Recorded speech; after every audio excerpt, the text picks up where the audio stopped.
فرمایا وما کان اللہ لیعذبہم وانت فیہم، اور اللہ کا یہ کام نہیں کہ انہیں عذاب کرے جب تک اے محبوب آپ ان میں تشریف فرما ہیں۔ وما کان اللہ معذبہم وہم یستغفرون، اور اللہ انہیں عذاب کرنے والا نہیں جب تک وہ بخشش مانگ رہے ہوں۔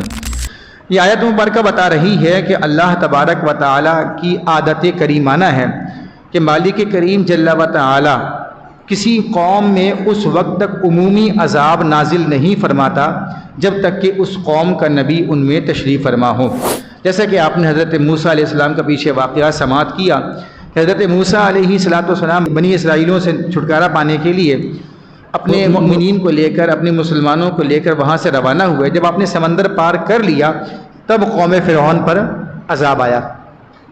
حضرت نوح علیہ السلام اپنے متبعین کو لے کر جب کشتی پر سوار ہو گئے، اب چلے گئے وہاں سے، تب پیچھے سے قوم پر عذاب آیا۔ تو سنت الہیہ یہ ہے کہ جب نبی کسی قوم میں ہو تو اس وقت تک عمومی عذاب نازل نہیں ہوتا، لیکن رسول اکرم صلی اللہ علیہ وسلم جب تک مکے میں تشریف فرما رہے اس وقت تک مکے میں جو وعدہ تھا فتح ہونے کا پورا نہ ہوا۔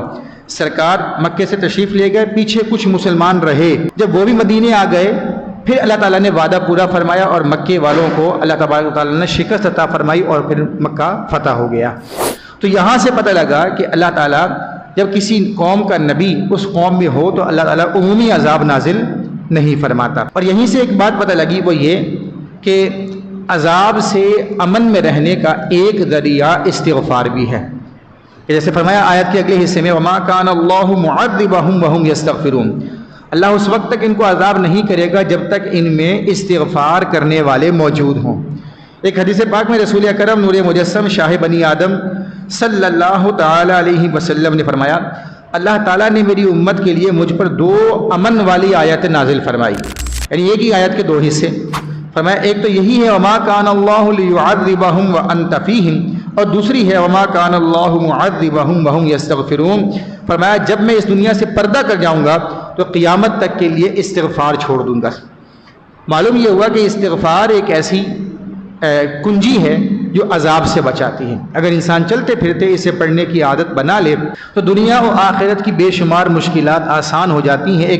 2 مقام پر قرآن کریم میں مختلف جگہ پر فرمایا استغفروا ربکم، اپنے رب کی بارگاہ میں استغفار کرو، توبہ کرو، ثم توبوا الیہ، پھر توبہ کرو، یرسل السماء علیکم مدرارا، تم پر موسلا دھار بارش نازل فرمائے گا، وَيُمْدِدُكُمْ بِأَمْوَالٍ وَبَنِينَ، مال و اولاد کے ذریعے تمہاری مدد فرمائے گا، وَيَجْعَلْ لَكُمْ جَنَّاتٍ وَيَجْعَلْ لَكُمْ أَنْهَارًا، اور تمہارے لیے باغات بنائے گا اور تمہارے لیے نہریں جاری فرما دے گا۔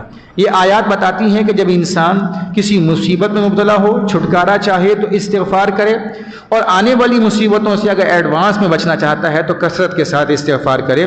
ایک اور مقام پر رسول اکرم صلی اللہ علیہ وسلم نے فرمایا جس نے استغفار کو اپنے لیے ضروری قرار دیا تو اللہ تعالیٰ اسے ہر غم اور تکلیف سے نجات دے گا اور اسے ایسی جگہ سے رزق عطا فرمائے گا جہاں سے اسے وہم و گمان بھی نہیں ہوگا۔